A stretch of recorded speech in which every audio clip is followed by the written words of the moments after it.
Warning: today's story contains themes some listeners may find disturbing. It is not recommended for immature listeners of any age.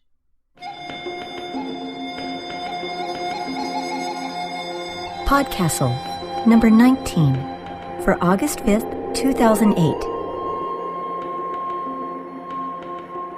Galatea by Vylar Kaftan.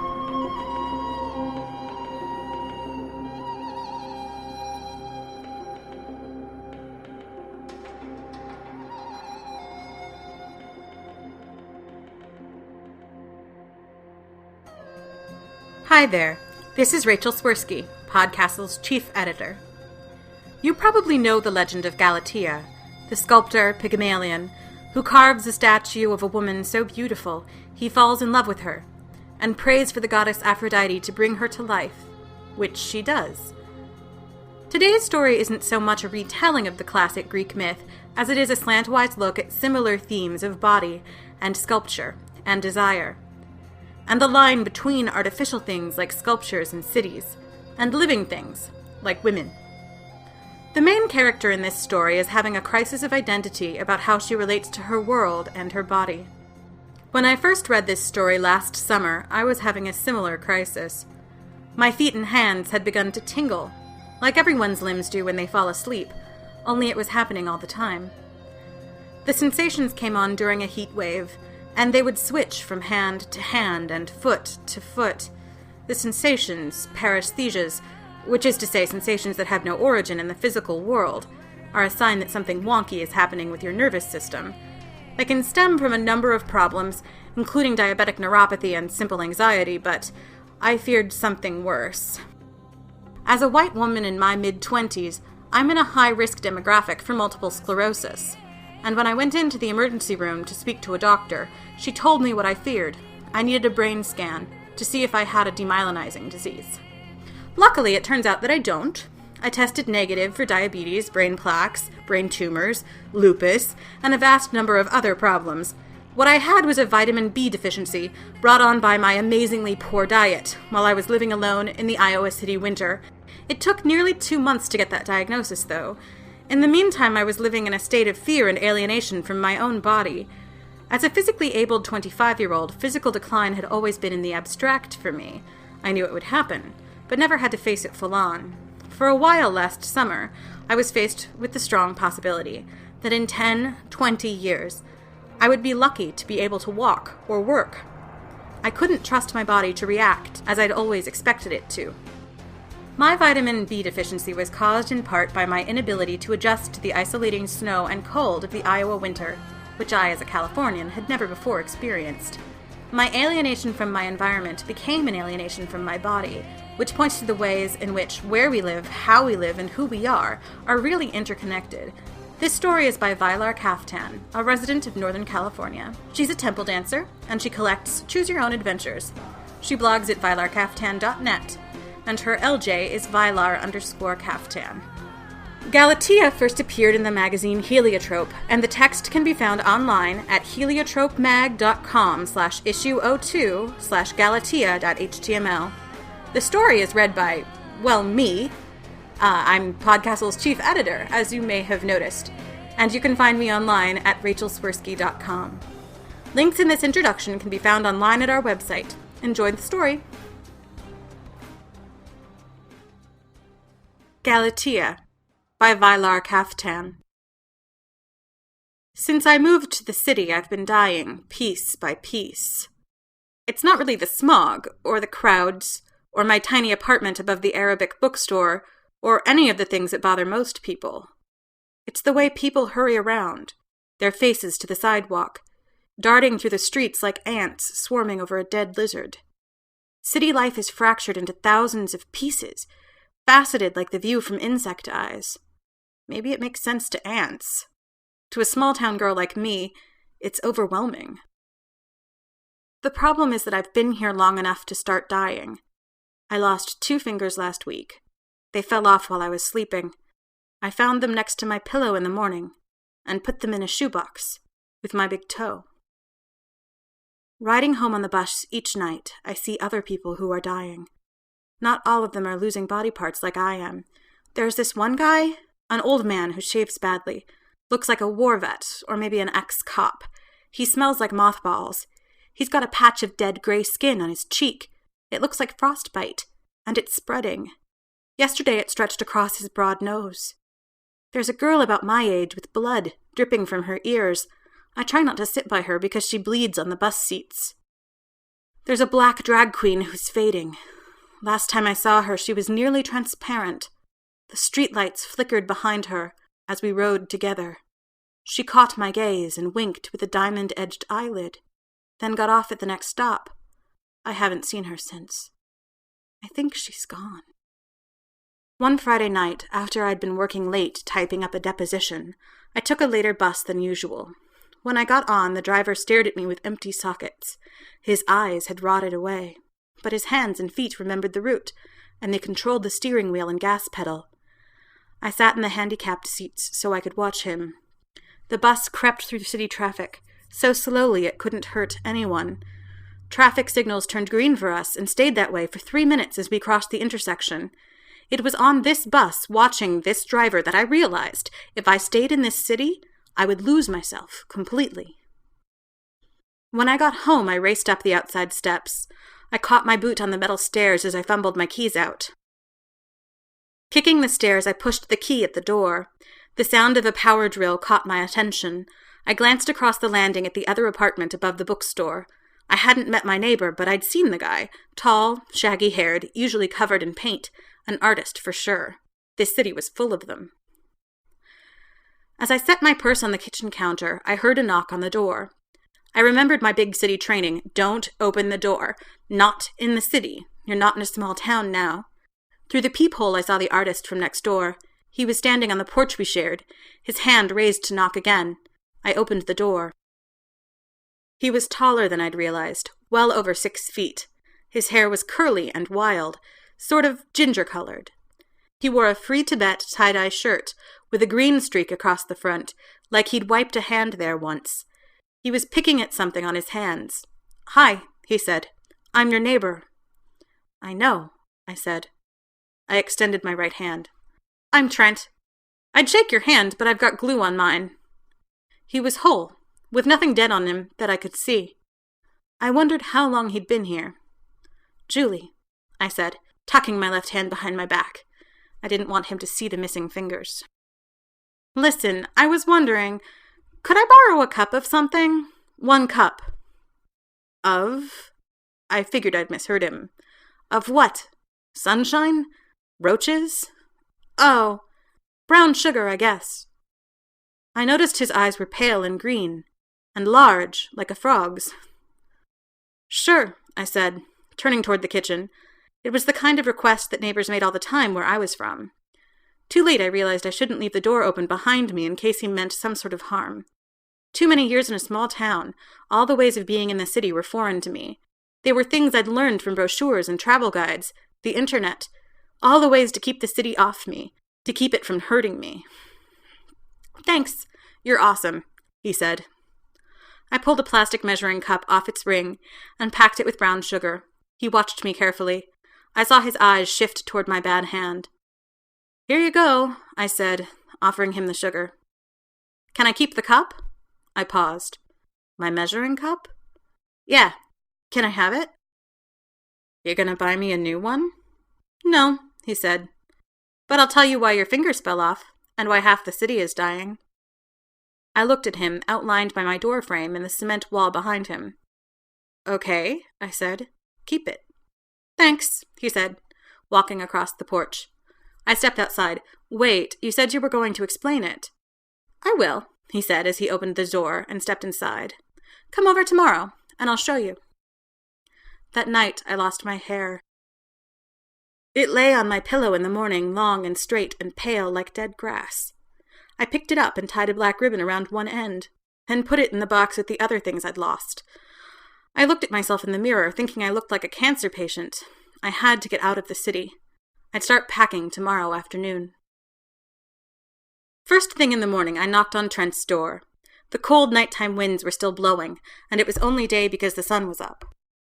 An orange leaf fluttered past my face.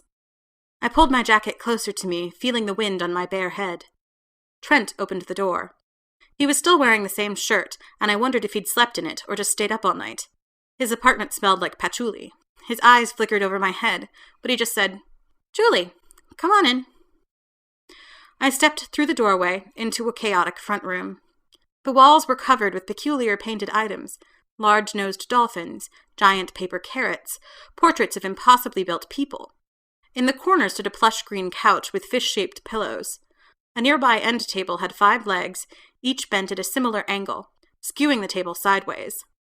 There were no books, no TV, no stereo, nothing to show that any time was spent here, only the result of time, which was artwork.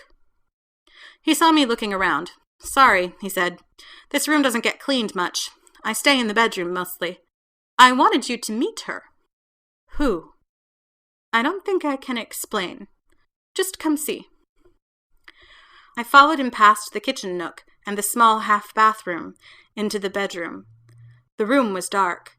In the light from the hallway, I saw stacks of paint cans, power tools, tubes, and various junk items I couldn't identify. They were piled in the corners, making the place look like one of the crazy old cat lady rooms, the places where they hoard Social Security stubs and empty Tupperwares until someone calls about the smell. But this room smelled more like paint thinner than anything else, and I suspected Trent could find anything he needed, without a moment's thought. Trent pushed through the dark room. "Hang on, I'll get the light." "It's on the wrong side of the room. Cheaply built, you know. I haven't had a chance to rewire it." My eyes were adjusting to the dark when the light came on, fluorescent and awkward. I blinked a few times before I saw her. She was shining in the light before me, a body built of plastic and metal and paint and wood, assembled with love. She was shaped like a woman, but composed of thousands of different pieces, bus tokens, pencils, paper bags, everything I could think of.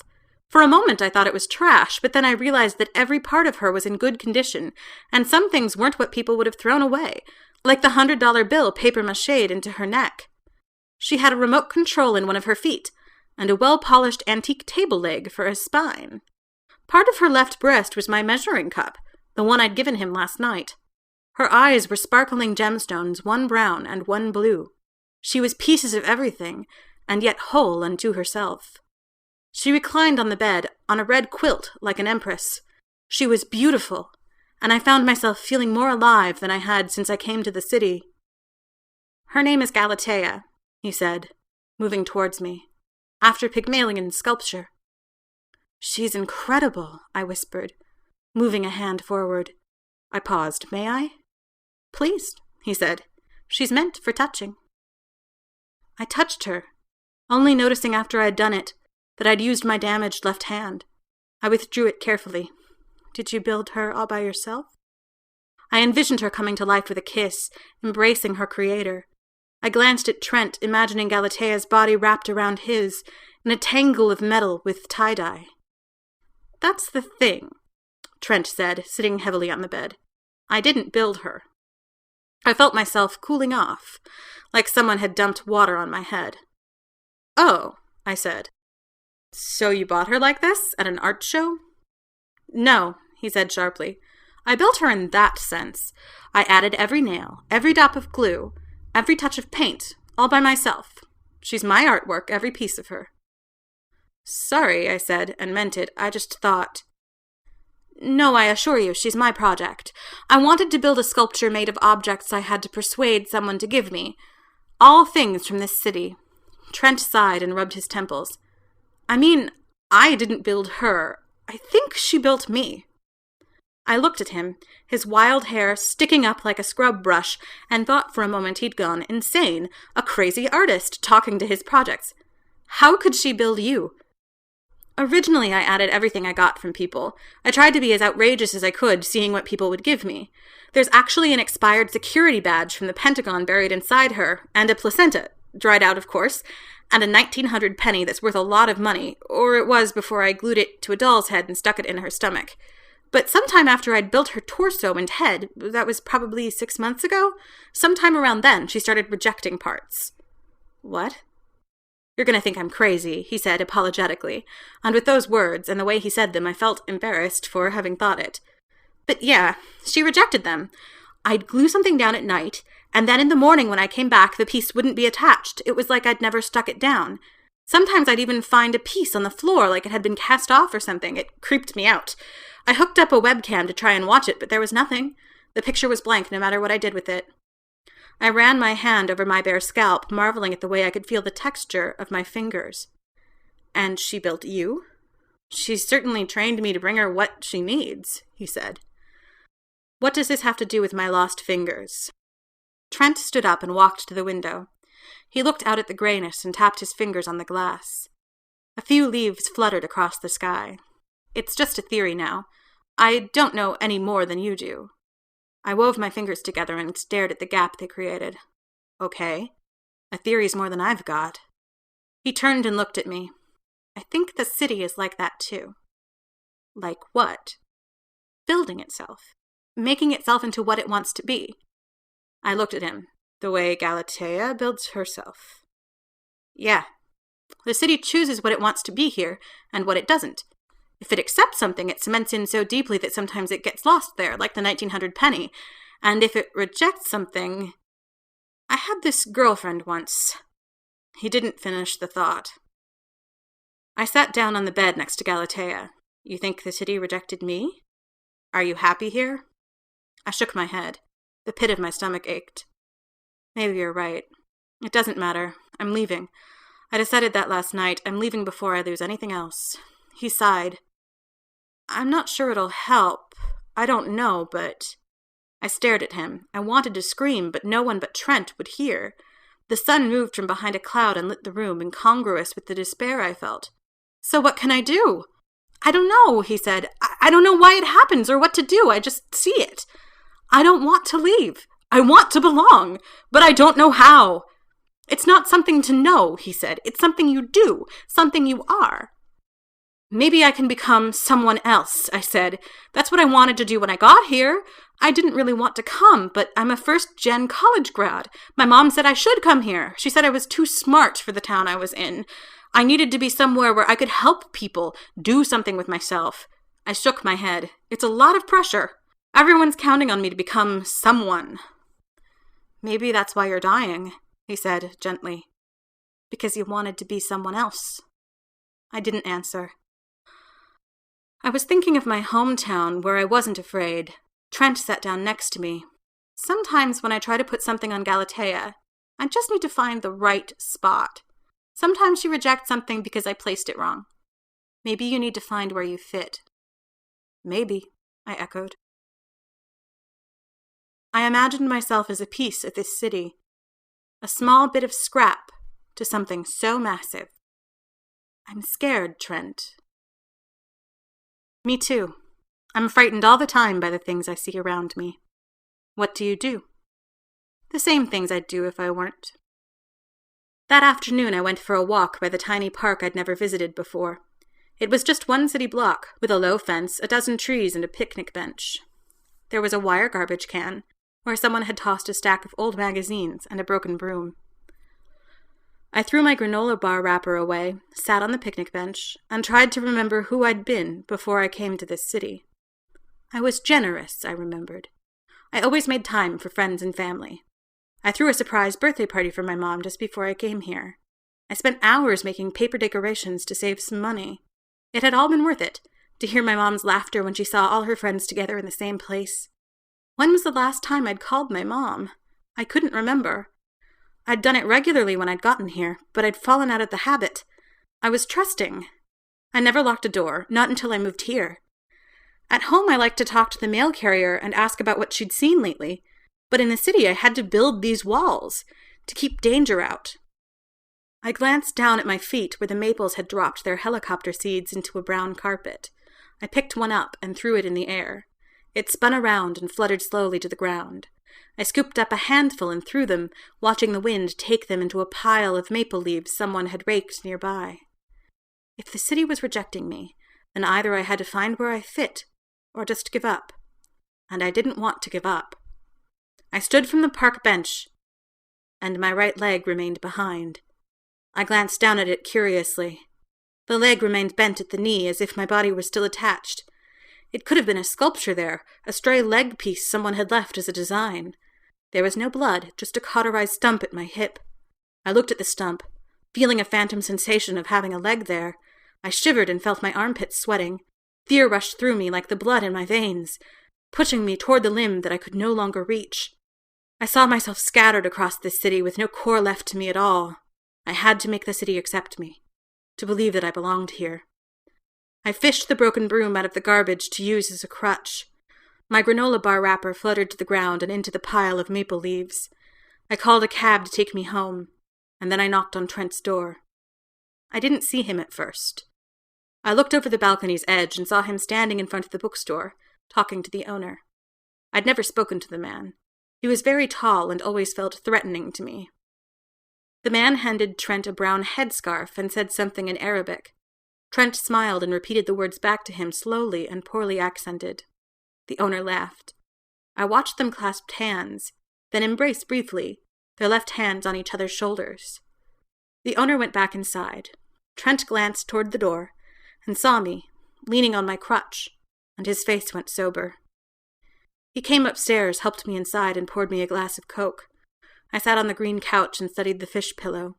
He'd painted it to look like a rainbow trout. How much time do I have, Trent? How long do I have to stop this? He held the glass out to me. Ice crackled in the carbonation. I don't know, he said. You're being rejected so quickly. I took the Coke, drank some, and set the glass on the end table. A thought occurred to me. When will I lose consciousness? Can my head fall off? Or is it when my torso falls off? I don't know which one falls off from the other. I don't know either. I laughed, because it was less painful than thinking about what was happening. Maybe I can do something to appease the city, like a sacrifice to an angry god or something. I saw people kill pigs when I was growing up. I could manage, if someone held the pig down. My girlfriend tried painting flowers along Main Street, Trent said as he sat down next to me, to make the city look nicer. Before well, the thought was like an ice cube pressing on my heart. I guess that's not enough, then. I don't know. I don't know at all, Julie. I'm sorry. I reached for the Coke and grasped the glass in my hand. There's got to be something I can do. I'm not going to give up. I have too many people counting on me, even if none of them are here right now. I took a deep breath. I wish I'd gotten to know you more in the last few months. I was kind of hiding in my apartment. A lot of people do that when they're new in a city, said Trent. They're scared, afraid to make connections and set down roots when they're not sure they're staying. He paused and looked at me. Do you feel scared now? Not really, I said. Well, yeah, a bit. I'm scared of dying. Who isn't? Galatea, he said. Neither of us said anything for a minute. I tried to bring the Coke to my lips again, but I realized my arm wasn't responding. I glanced to my left. My left hand held the glass. My arm rested on the side of the couch, separated from my shoulder. My toes curled up inside my boot, and I gritted my teeth. I looked at Trent. His eyes were wet as he took my hand. The pressure of his grip was comforting. Julie, he said, his voice wavering. I want to fight this thing. I want to make the city understand that I belong here. I may be from a small town, but that doesn't mean the city gets to kill me. I'm not going to let it, Trent. I won't. Even if I wanted to fight, I couldn't move on my own anymore. Not very easily. It's hard to fight something you can't see, especially when it strips away your body. All that's left is your mind, and you have to hope it's enough. Trent carried me back to the bedroom and laid me down next to Galatea. I'm sorry, Julie, he said, as he wrapped the brown scarf on Galatea's head. I wish I could do more. You're doing a lot, I said, just being here. It was true. This was the most human contact I'd had in months. He paused at the door. Do you need anything more? Got any glue strong enough to fix me? He smiled a bit. I wish. Anything I can do to help you? I don't think so. Do you want me to stay? I thought about it, but said, no. I'd rather have some space, but thanks. This is my fight. I have to do it on my own. But it helps knowing you're nearby. It helps a lot. I felt like Trent understood what I meant, even if I couldn't say it. I would have known him in my hometown, would have known everything about him and all his secrets. I was surprised to realize that here I hadn't even tried. Trent nodded. I haven't slept all night. I was napping on the couch when you knocked earlier. I think I'll nap again. Okay. I'm a light sleeper. Call if you need something. Yeah. He stepped into the living room. After a moment, I heard him snoring. Restlessly, I looked at Galatea. She was tilted slightly towards me, her eyes glinting in the gray light from the window. I watched her for what seemed like hours, although it was probably only minutes. I tried imagination. I visualized the city accepting me as part of itself. I tried reason by listing all my best qualities that I could give the city, if it would let me. How do you fight something you can't touch? I felt my body changing. My ears fell off, which stopped the sound of snoring. My right arm separated at some point and lay solemnly next to me on the bed, like a spray of flowers at a funeral. I was afraid, but I fought it down. Galatea, I whispered, where do I go when this is done? She didn't answer, or if she did, I couldn't hear her. She lay silently next to me, a collection of pieces that had become her own. The light through the window shifted from afternoon to evening, and then into twilight. Trent had not returned. I felt cold, but I couldn't shiver. I was falling into pieces, into isolated fragments, like the city itself. Just like the city. I wondered if I could convince the city I loved it. I tried to view my childhood in fragments as an outsider would see it. A certain crack in the sidewalk, a silent layer of snow on the trees, the way the town's only traffic light became colored stripes when you squinted at it. These were all things I could find in the city, too. Why were they connected at home, but fragmented here? Maybe my job was the problem. I could find a different job. Something where I felt like I was helping people. Something where I could talk to people. I went to school to be a paralegal. Maybe I could volunteer somewhere in the evenings.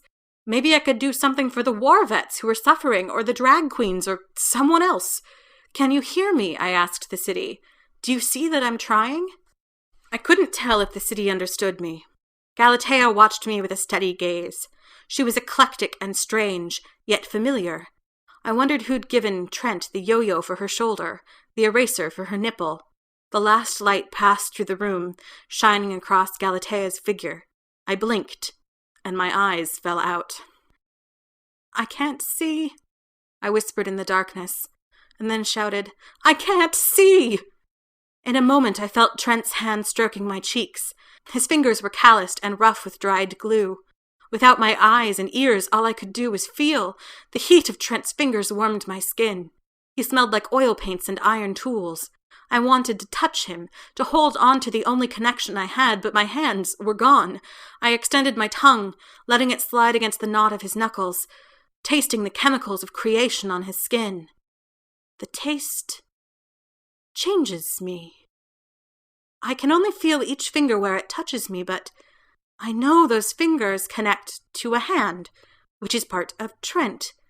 The fragments of my life touch those of the people around me, if I let them, if I open up to them. Trent was right. There's nothing to fight. I open my faceted eyes, one brown, one blue. I feel the 1900 penny inside me, pressed against a doll's head. I am the drag queen, the war vet, the girl who bleeds from her ears. I embrace them as I embrace myself, my creator, my creation.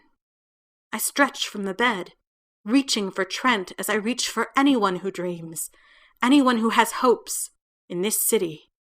I press my whole body against him, feeling him for the first time. He welcomes me with warmth against the measuring cup of my breast. I have never been alone. Do you see now? Asks Galatea, the city, my companion in this body. Yes, I do.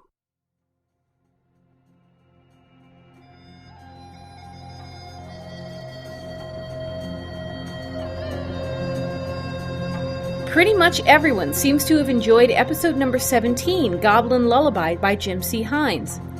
Void Munashi wrote, I think this may well be the first story I've ever read where someone was defeated by a dirty diaper, a weapon even MacGyver could be proud of. View Do said, I really enjoyed this story because of the way Jonathan was portrayed. Instead of the classic noble quest point of view, I really enjoyed how his pomposity was displayed. It shows how there are always two sides to every story.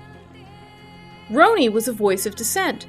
Rather than see it as a standard high fantasy setting, she wrote, I kept thinking that the whole throne-stealing Wood Elves quest goblin raid scenario sounded like the inspiration-free scribbling of a teenage D&Der.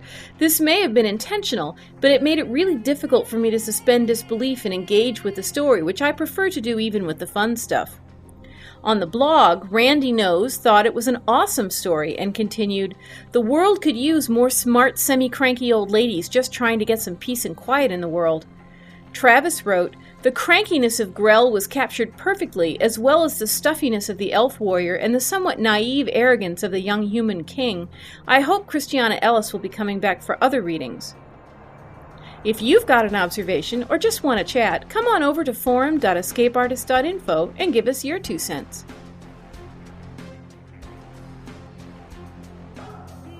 Podcastle is a production of Escape Artists Incorporated and is distributed on a Creative Commons Attribution Non-Commercial No Derivatives license. Share it, but don't change it or sell it. Our theme music is by Shiva in Exile. You can find them at magnatune.com. You can discuss this episode of Podcastle or nearly anything else on our forums. Just visit forum.escapeartist.info. And if you like science fiction or horror, be sure to visit our sister podcasts, Escape Pod and Pseudopod. And if you enjoyed this episode, tell a friend, or post to your blog about it, or consider donating via the PayPal link on our site. Lewis Mumford said, the city is a fact in nature, like a cave, a run of mackerel, or an ant heap. But it is also a conscious work of art, and it holds within its communal framework many simpler and more personal forms of art. Mind takes form in the city, and in turn urban forms condition mind.